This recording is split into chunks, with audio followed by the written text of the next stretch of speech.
Patrick Lynch here, and I'm going to do a case study on a gentleman who's in his mid 50s. So, this gentleman is a classic example of a complete mess. He was a wreck. He was probably in my top five people with the worst symptoms, with the worst severity that I had seen in my clinical experience. He had enough to be diagnosed with MS. He had imaging of a black lesion in his brain. He was near debilitated. He was in his mid 50s. He was young. He was spry. This gentleman had a lot of grace. He is a good man. And this gentleman was still working. I don't know how he was working, but people like this who are as much of a wreck as he was, the only way that I can see somebody like this working is basically God moving through them, God helping him work so he could keep food on the table for his family. So, at any rate, I was honored to be able to help this guy help himself and then get him back to where he has his life fully back now. So, his chief complaint was he couldn't remember anything previous to 2 minutes. His long-term memory was a little bit better than his short-term memory, but his long-term memory was bad as well. So I asked this guy, I said, when did this start happening? And he said this started happening around right after when I got COVID. And so he seemed to think that he had long COVID because that's what triggered his symptoms. And so I said, okay, that's good information. And I said, the way that I work is I like to hear about what else is going on with you. What other kind of symptoms do you have going on? And so if you could share with me what other symptoms you have, then I might be able to paint a picture on what's going on with you and develop a roadmap on what you can do to address the root cause and get your life back and feel better again. And so he started sharing with me his symptoms. He shared with me like 4 or 5 symptoms. I'm like, okay. As I said, that's a good start. I said, is that about it? And he said, there's probably more, but I can't really think of them right now. And I said, can I ask you some questions? And he was like, sure. And with my practice, I like to ask people. I like to connect with them. He couldn't make a plan for 2 minutes into the future. He had a black lesion on his brain, not necessarily a symptom, but that was a finding due to a brain scan as well as brainstem inflammation. He would forget to breathe on a regular basis. He had this ongoing headache since 2020. He had a metal grinding sound from the back of his head to around the sides of his head. He had a dome feeling over his head.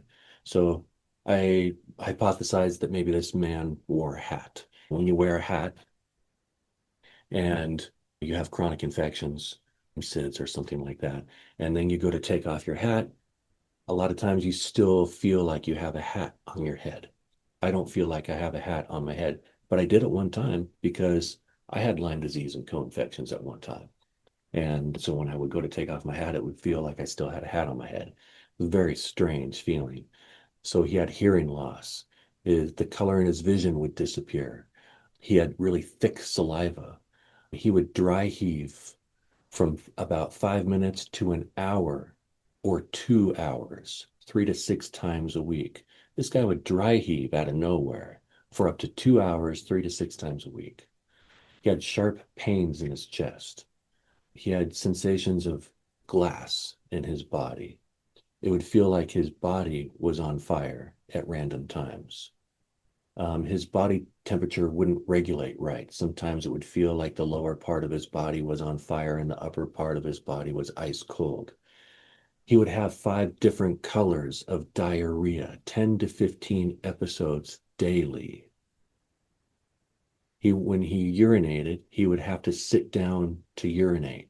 And he did this every single time he urinated for 5 years because he could not urinate without having diarrhea. He wasn't hungry. He didn't have an appetite. He had immediate nausea after drinking water. His bladder felt like it was on fire and was killing him.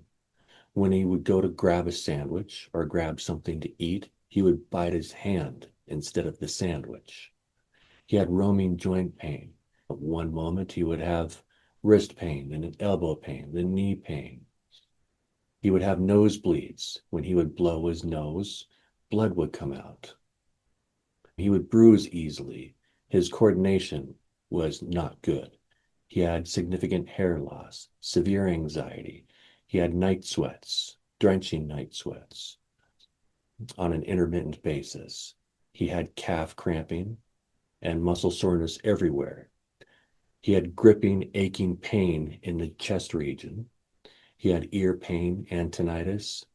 He had shortness of breath and air hunger. He had difficulty swallowing, acid reflux, episodic tachycardia, skipped heartbeats, pain between the shoulder blades, serious pains in the abdomen, numbness and tingling in the extremities. He had slow urinary flow. When he would go to urinate, the flow was slower than it normally should be. He had sharp shooting electrical pains in multiple areas of the body. He had quick muscle flaccidity. He couldn't do much without his muscles going completely flaccid. He had a full mouth of toothaches. He would wake every hour throughout the night. And he reported that about every 2 months he would get like a week of sleep. He had depression. He had pain on the bottom of his feet. Same with his hands. Often he could not feel what he was holding. He couldn't feel his fingers touching each other. He would get shaky. He would get into fight or flight mode. He would have congestion, burning sensations in his eyes. He had numbness and tingling in the face, head, and cheekbones. He had low back pain with sciatica daily. He had burning pain in the groin and genitalia. He had bloating. He had on average 13 to 15 bowel movements every day with diarrhea with every single episode. He couldn't remember the last time he had a normal bowel movement. And again, he had to sit down every time he urinated because he would have to go diarrhea. I've been where he is. And what do you do when you're this bad? I continued to look for answers, and I tried to figure out how to decrease my symptoms until I got answers. And that's what he did. You just keep pushing and you block it out. You don't get involved with the symptoms. That's why he couldn't remember a lot of these symptoms. When I asked him what his symptom presentation was, he gave me like 4 or 5 symptoms, but he didn't really give me much more because he blocks it out. And then after reviewing these symptoms and after asking him these questions, I had to ask him about these symptoms. And he would be like, yeah, I do have that. And then he would emphasize the symptom on what he deals with on a daily basis. With the dry heaving, the diarrhea, the numbness and the tingling, and the acid reflux, and the pain, things like this. He didn't even mention it. It's not even a thing for him. He just wanted to work on his memory. I diagnosed him with a Babesia and Bartonella infection with a likelihood of other infectious disease pathogens. His immune system was robust. He's part German. And people who have any German descent at all, they recover very well, very quickly, if they do things right, and they don't get sick very often. So this guy had German blood and German genetics. And so he was carrying Babesia and Bartonella, but they weren't quite presenting with, as far as I know, they might have been, but they weren't presenting with symptoms before he got COVID, likely because his immune system was keeping these pathogens under control. And long COVID weakened the immune system to the point to where Babesia and Bartonella started to take hold. They started to reproduce and proliferate at a rapid rate, and then, or they came out of hiding, and they started causing a lot of symptoms. And so the reason why I diagnosed him with Babesia and Bartonella, and I diagnosed him with these pathogens without a laboratory test. Lyme disease and co-infection, it's a clinical diagnosis. And these are malarial type of pathogens. These are pathogens that get into the red blood cells, and these are dark, morbid like infections that cause these crazy, awful symptoms. The symptoms associated with Babesia and Bartonella can be brainstem inflammation, the black lesion in the brain. That's more of a diagnostic image rather than a symptom. But he did have brainstem inflammation, Bartonella in the brain. That's very common. People who have bipolar disorder, schizophrenia, and other mental health challenges, a lot of times they will have bugs in the brain. Another one would be symptoms associated with Babesia and Bartonella, specifically feeling like the body's on fire. That is a Bartonella symptom. Also, Babesia can be due to episodic diarrhea, 10 to 15 episodes a day, bladder feeling like it was on fire, Bartonella, nosebleeds and easily bruising, Bartonella and or Babesia, shortness of breath, air hunger, Babesia and or Bartonella, severe anxiety, Babesia and or Bartonella, but there's a lot of crossover. Any pathogen could cause that. Drenching night sweats, Babesia and or Bartonella, cramping of the calves and soreness everywhere, Bartonella, gripping pain in the chest region, Bartonella, ear pain, tinnitus, Bartonella, crossover potential, I should say, as well, with other pathogens. Shortness of breath, often Babesia or Bartonella. Episodic tachycardia with skipped beat, same with the potential of crossover with different pathogens. Sharp shooting electrical pains, Babesia. This is a classic Babesia symptom. Quick muscle flaccidity.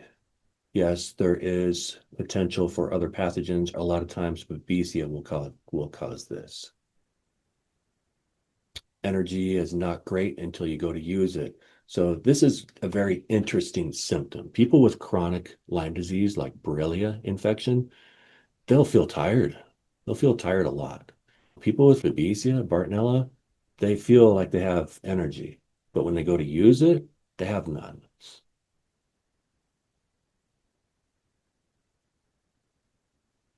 Internal vibrations in the body, a lot of times that's Bartonella.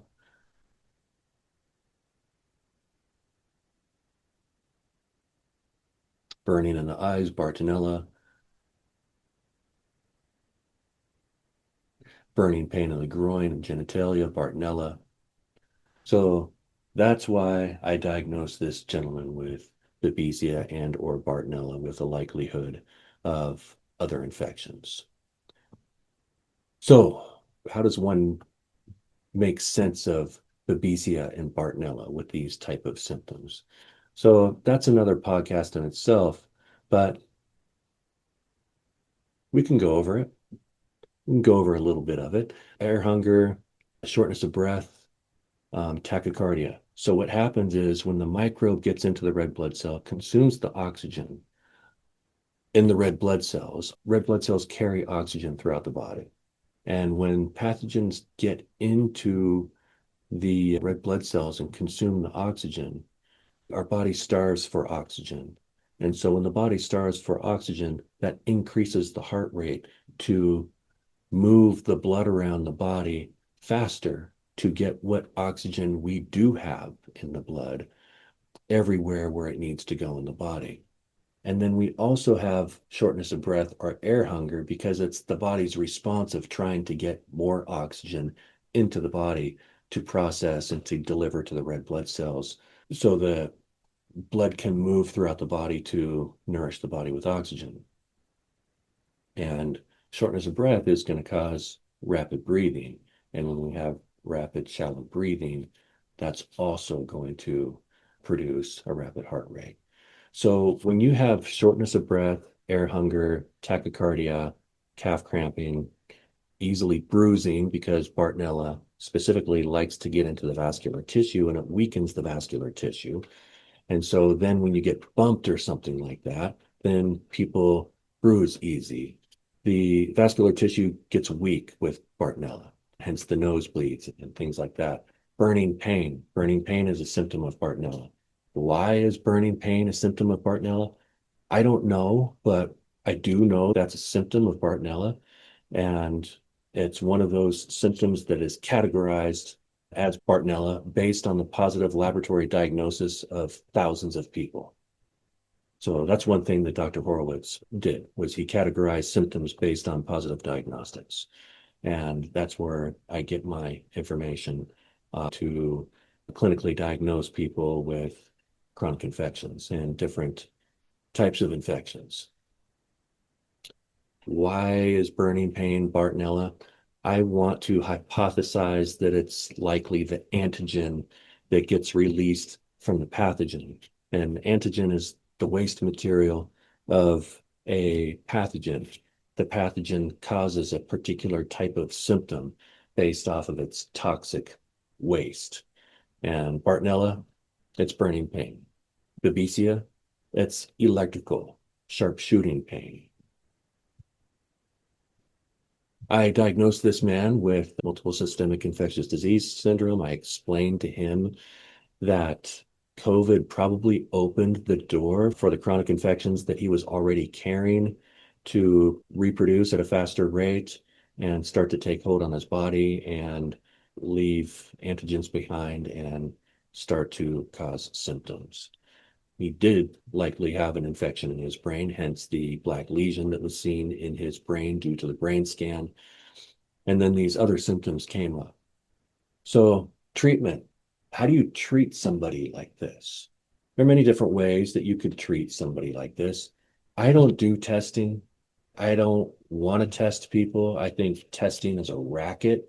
If you're an allopathic doctor, I think testing is probably a smart way to go because you're limited on what you know on how to treat people.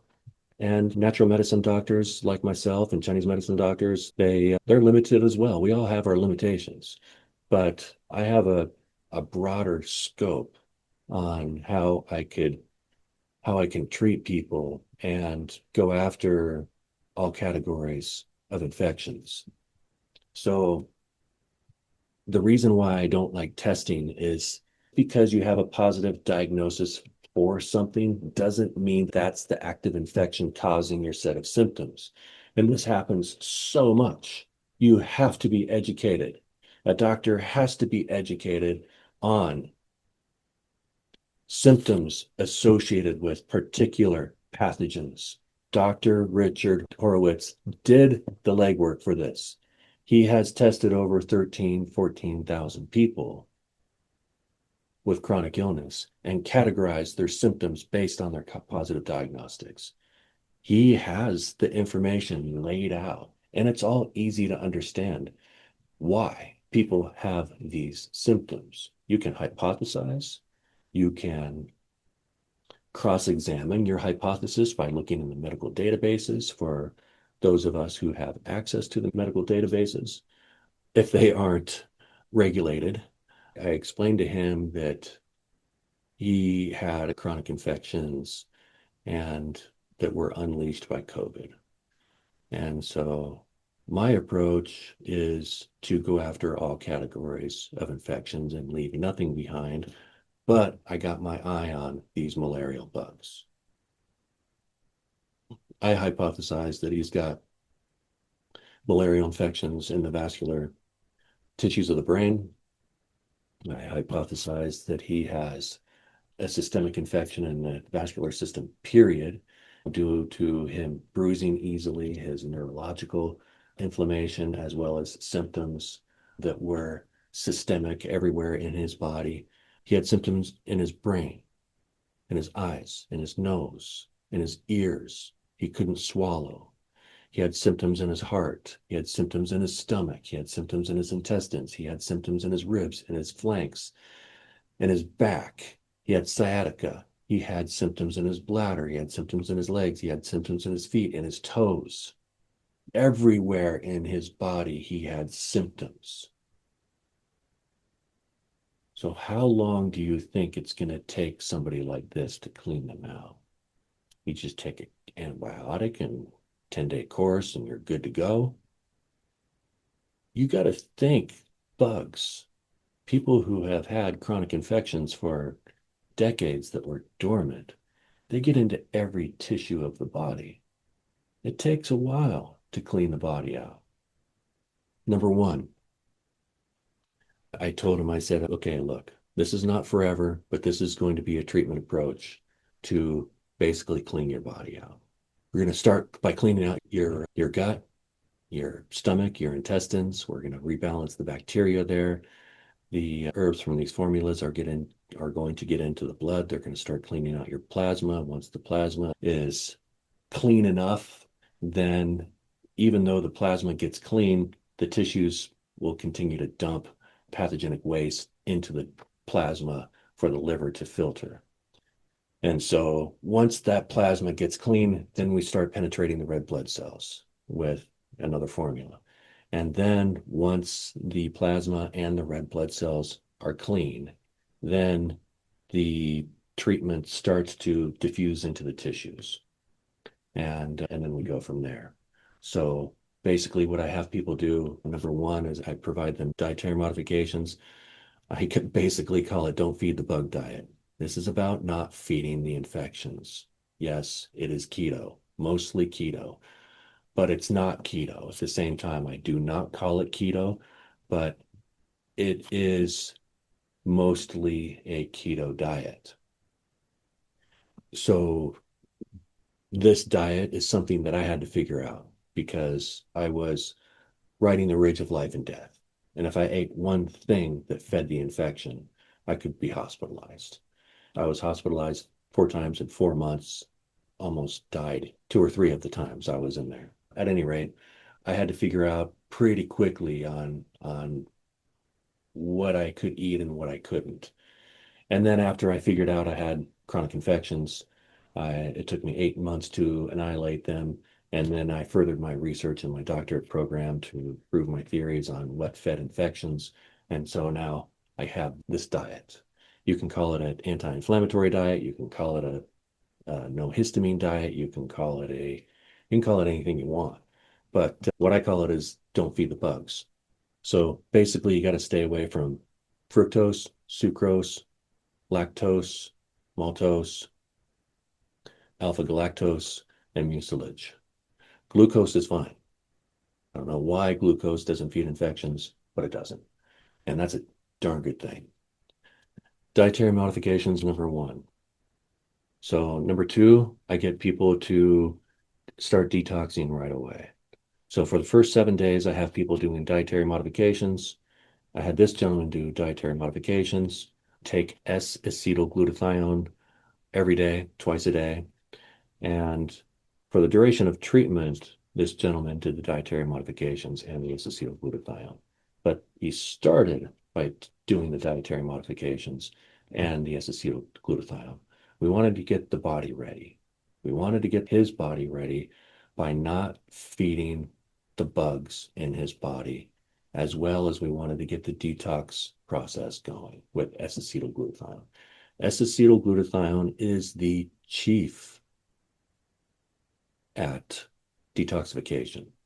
I don't care if you have MTHFR, I don't care what you got. Not liposomal glutathione, that's garbage compared to S-acetylglutathione. S-acetylglutathione is the key to detoxification for people with chronic illness. And you have to do this if you want to get well as fast as possible with these dietary modifications. So after 7 days of dietary modifications, I had this gentleman begin on the first formula, the first of 2 formulas to take. And then he slowly worked up to a full dose. These formulas that I created with Trillium Health Solutions, they are as robust as they get. There is nothing on the market that is as robust as my formulas. If you find one, show me, but there isn't one. These are bad to the bone. And I have done a lot of research before building these formulas. I have continued to research herbs, and these are the best herbs to use for all categories of infections.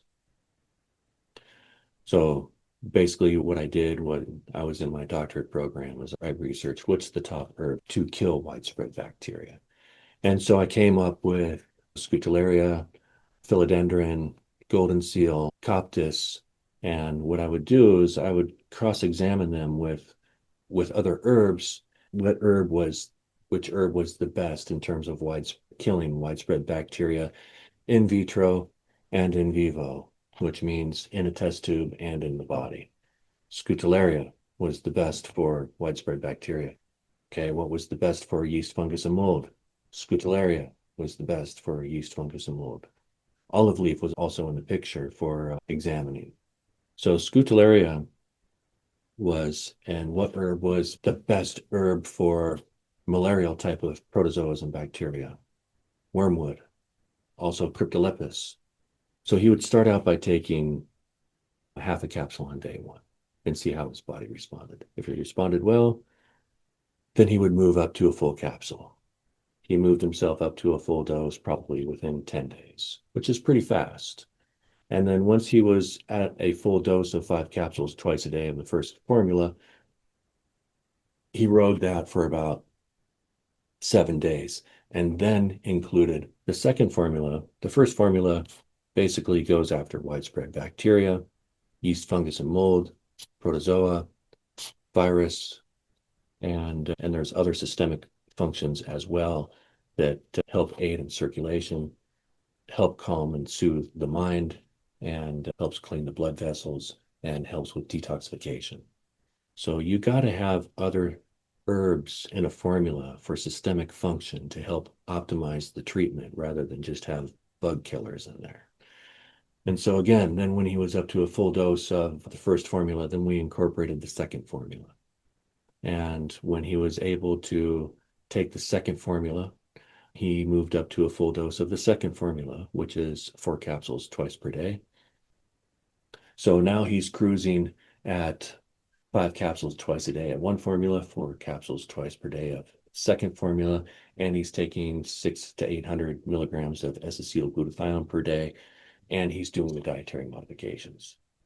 This is the introduction, the first 2 months of his treatment. So after 2 months, he's night and day better. Night and day better. I saw him in December.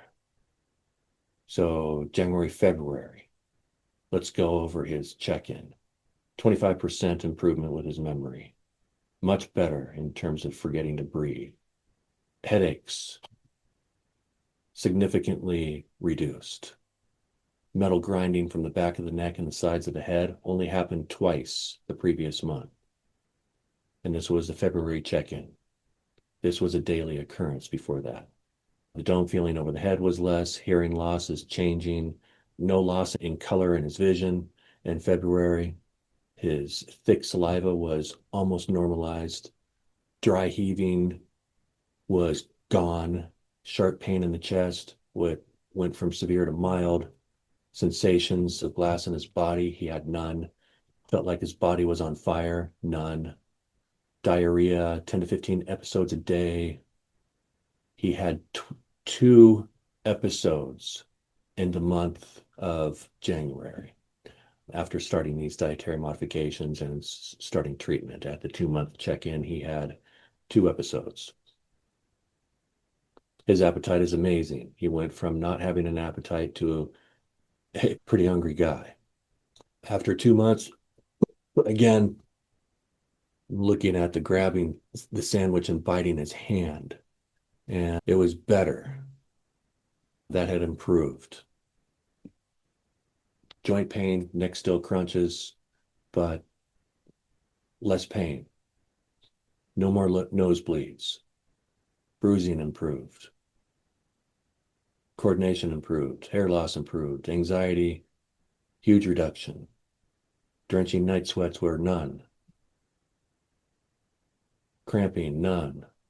Gripping, aching pain in the chest, none. Tinnitus, less. Shortness of breath, none. Difficulty swallowing, none. Acid reflux, none. Tachycardia, gone. Skipped beat, less but still there. Pain between the shoulder blades, gone. Underneath the ribs, gone. Tingling in the numbness and tingling in the limbs, significantly less. Slow urinary flow, improved. Sharpshooting electrical like pains, 0. Hat head symptom, 50% better. Quick muscle flaccidity, decreased. Dull achy pains over the left chest, none. Stabbing pain, none. Internal vibrations, none.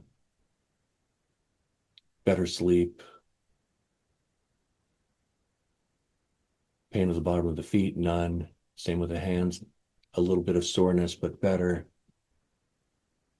He could feel his fingers when he touched his fingers together. Shakiness had gone. No more shakiness, no more burning in the eyes. Numbness and tingling was gone. Burning pain in the groin and genitalia was gone. Bloating was almost gone.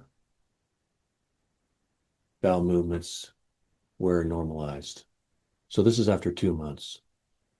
He did 8 months of treatment. He continued to get better. He had die-off reactions.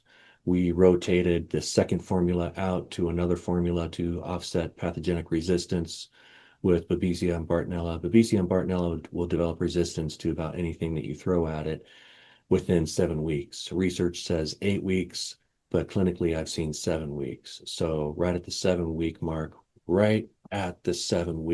I have people rotate from, it's a product called Intercell, from Intercell 1 to Intercell 2. And Intercell 1 uses wormwood with added artemisinin, and then Intercell 2 uses high doses of cryptolepis and psittacuta, which are high in cryptolipines. So the active biochemical agent is rotated for the intercellular microbes of Babesia and Bartonella to offset the resistance. And that keeps the kill going, that keeps pathogenic resistance from happening, and that helps people get better. So in July, his memory had improved by 80%. In August, his memory had improved about 95%, and all of his symptoms were gone. In August, when people are like 85, 90% better, and I feel like they can handle an increase of aggressiveness, then I have them include oils. And they work themselves up to including 8 drops of clove, 8 drops of oregano in a tablespoon of olive oil twice per day with the herbs.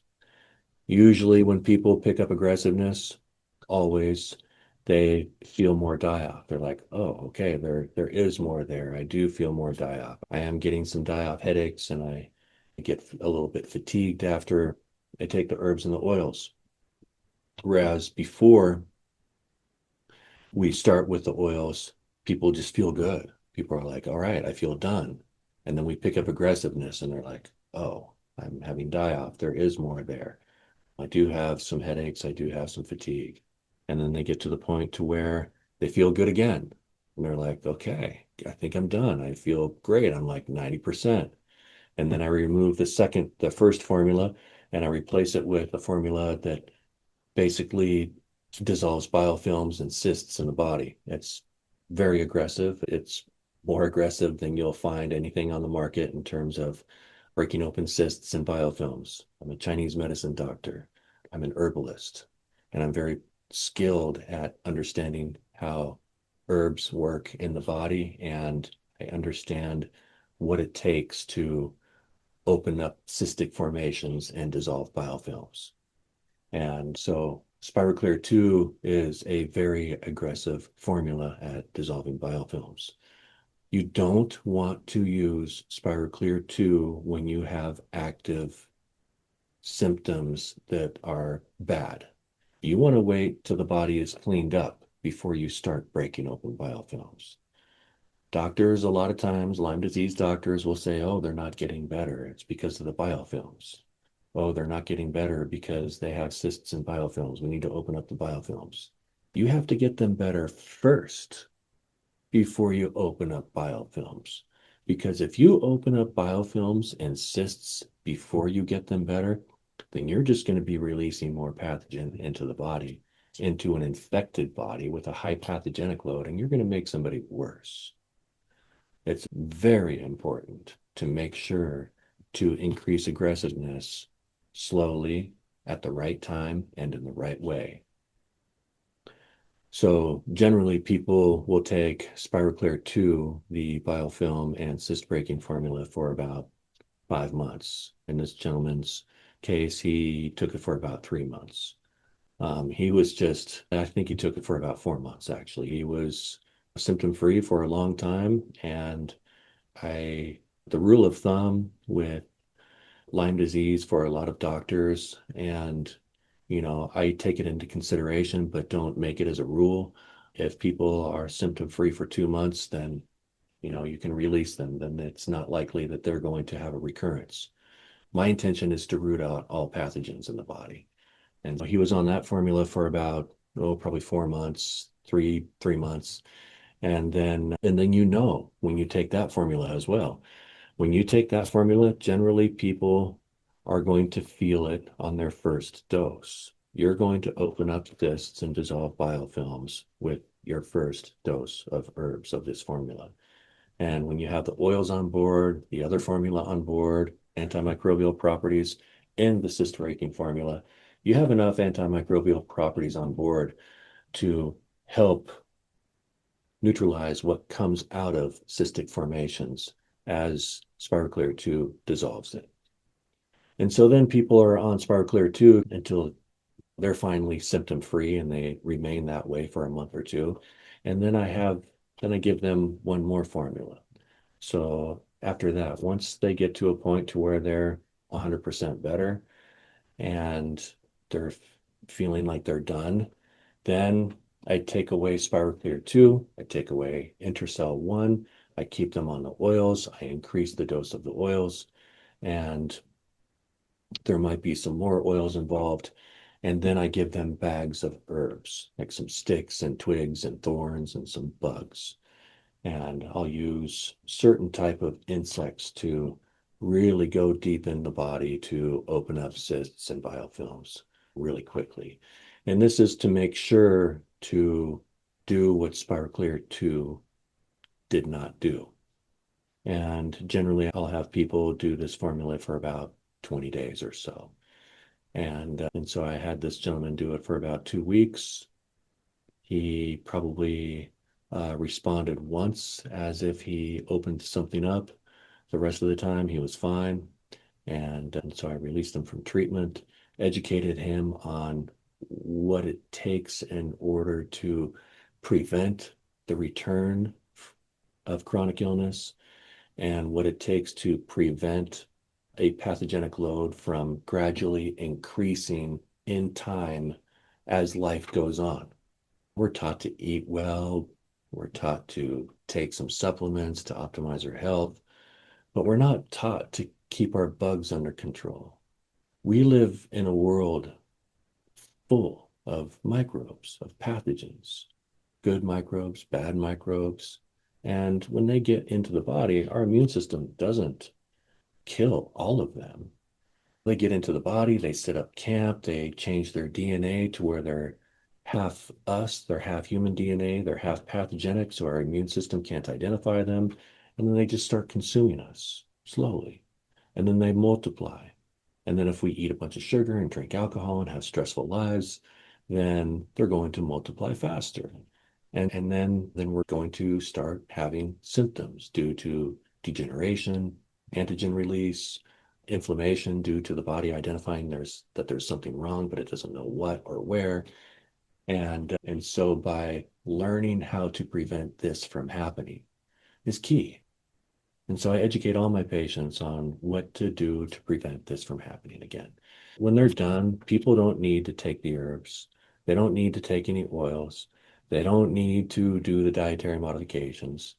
What I have them do is I have them enjoy their life, eat well, be happy, manage their stress, identify their stressors, deal with them appropriately, be hygienic, keep a clean house, wash your hands before you eat every single time. Don't let dogs lick your face or your eyeballs or your nose or your mouth, anywhere where you have mucous membranes. Things like that. If a dog licks your hand, wash your hands before you eat. If you have cats, cats bury their poop and then they walk around their house, jump up on the counters, jump up on the couches. Cat scratch fevers, a Bartonella infection, so they could be spreading Bartonella around the house. Just wash your hands, wash your couches, keep the countertops clean, keep the cats off the counters, stuff like that. If you have a litter box, make sure that litter box is clean all the time. Things like that. Just think hygienic and think about microbes. And then maybe twice a year, take a month's worth of herbs that go after all categories of infections. If you want to take mine, you can take a month of my herbs, Clear 1 and Intercell 1.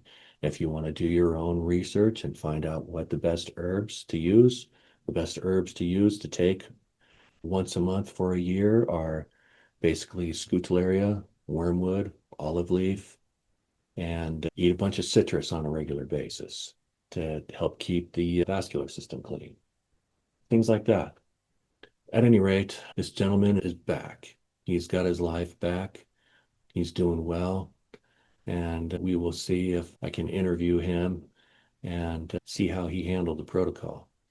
Other than that, if you have any questions, please reach out to me. My contact information is on trilliumhealthsolutions.com. I have a clinic called Sky Ridge Acupuncture and Oriental Medicine, and it's in Bend, Oregon. Feel free to reach out to me. I do Zoom calls and happy to help. Other than that, have a great day and take good care. God bless.